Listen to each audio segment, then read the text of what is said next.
Large language models are incredible, but loading them can be really painfully slow.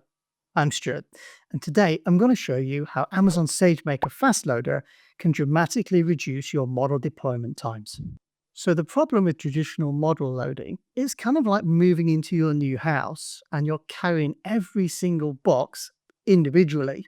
So, for massive 70 byte parameters like Llama 3.1, this process could take hours and it's very consuming, significantly slow in computational resources. It takes up a lot of stuff. So, this is why Fast Model Loader solves this by completely redesigning how we load models. Think of it this way: instead of sequential time consuming steps, it uses a two key technique. The first is weight streaming. So, what is this? This is directly loading model weights from, say, S3 to GPU memory. And the second is model sharding. This is pre-dividing the model into uniform chunks, which helps for optimal loading. So I want to show you a demo on this, but before we begin, you're going to have these few prerequisites set up. First of all, you're going to have SageMaker as an executioner role, and this is going to need the appropriate permissions. You will need access to a GPU instance. In the demo that I'm doing today, this is an ml.p4d.24x large. This is recommended for this example, which I'll be showing. You'll also have to install the SageMaker Python SDK. So let's take a look at this Jupyter Notebook. The Jupyter Notebook demonstrates how to leverage Fast Model Loader, and this will improve our model loading time significantly. In this notebook, we'll see how the feature works.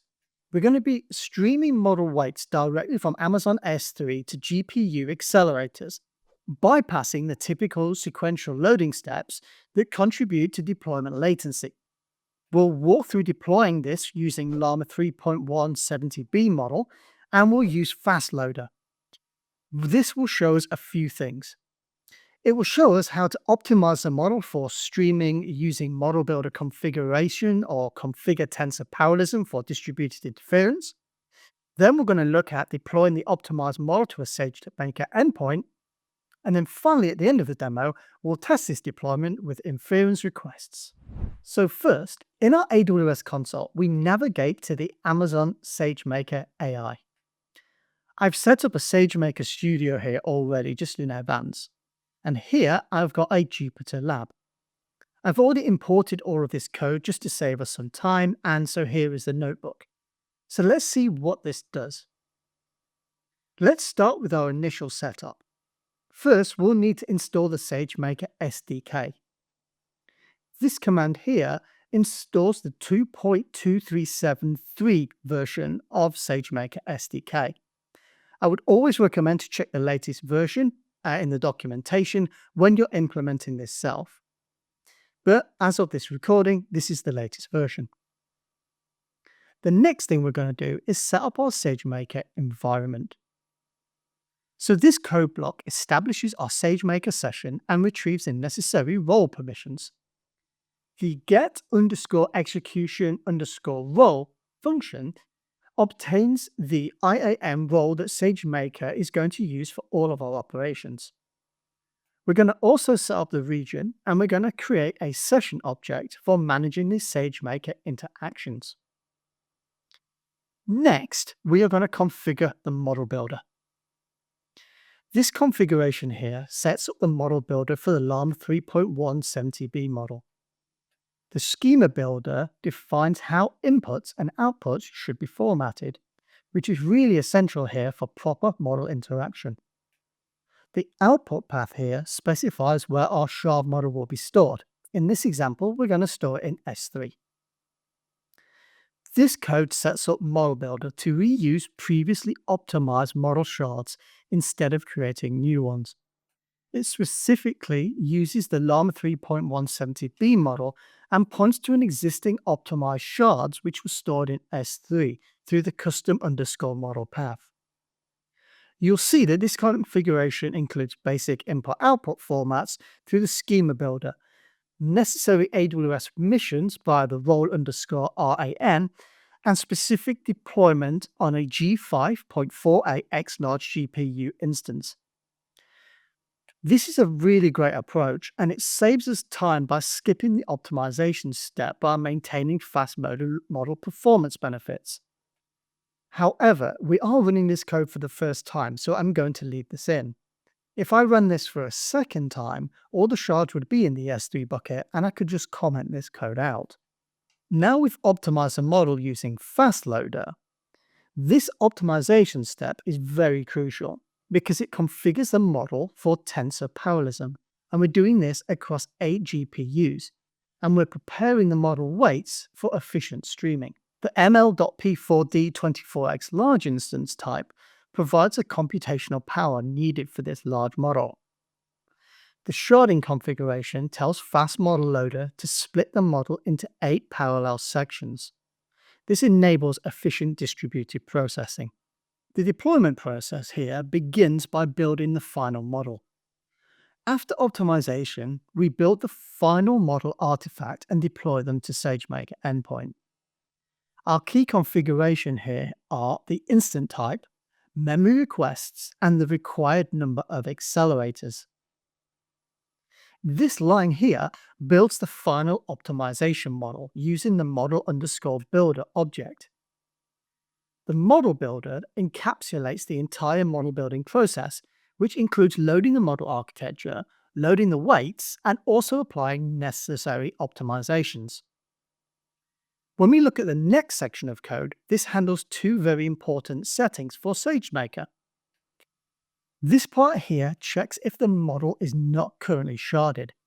And if it's not sharded, it enables sharding by setting the isShardedModel to true.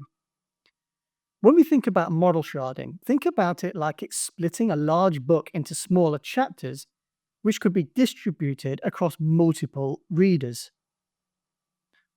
The second part of this is the network isolation setting. Network isolation is like putting the model into a secure room with a restricted access to the outside world. This checks if our network isolation is currently enabled. If it is enabled, it disables this setting in the enabled_network_isolation, and it sets this here to false. This part is important because for large language models like Llama 3.170b, which require substantial computational resources to run effectively, this creates a resource requirement here, which has a specification of 200 gigabytes of memory and 8 GPU accelerators. The way I like to think about this is like placing an order for a computer and its resources.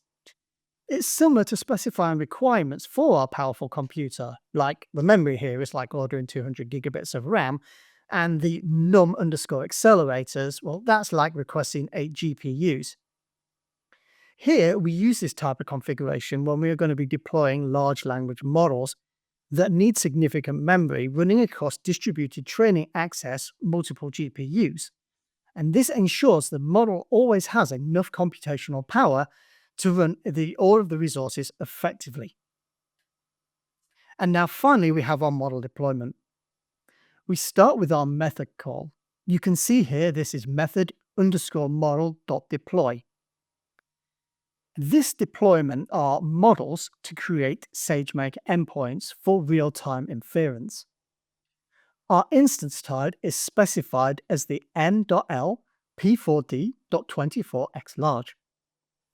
And then next, we need to acknowledge the end user license agreement. Sometimes this is referred to as EULA. And then after that, we pass the previously defined resource requirements. As you can see here, this resource or this deployment will create our HTTPS endpoint that can be used to get predictions from our model, and it will do this in real time. What I'm going to do now is I'm going to run this code, and then we'll head to the next section and test our endpoints. This takes a couple of minutes to run, so I'll pause and we'll see the results in a second. What's happened here is this code has created a predictor object to interact with our endpoint. The payload here includes our prompt and also our generation parameters. We've got a few things to look at, so let's break this down. We have the max_new_tokens. This limits the response length. We have top_p, which controls the diversity in the output. And then we have the temperature. Now, this affects how random and deterministic our responses are. So I'm going to pause again while I run this. It will take a few minutes. We'll come back and then we'll take a look at the result. So I ran the endpoint code and we have the model's response. It's in the generated_text field. The response seems to be repeating itself though, and this is due to the relatively low temperature. The model potentially here is getting into a loop, and the max token is actually cutting off our response. So here we're just going to improve this code a little bit and help with our output.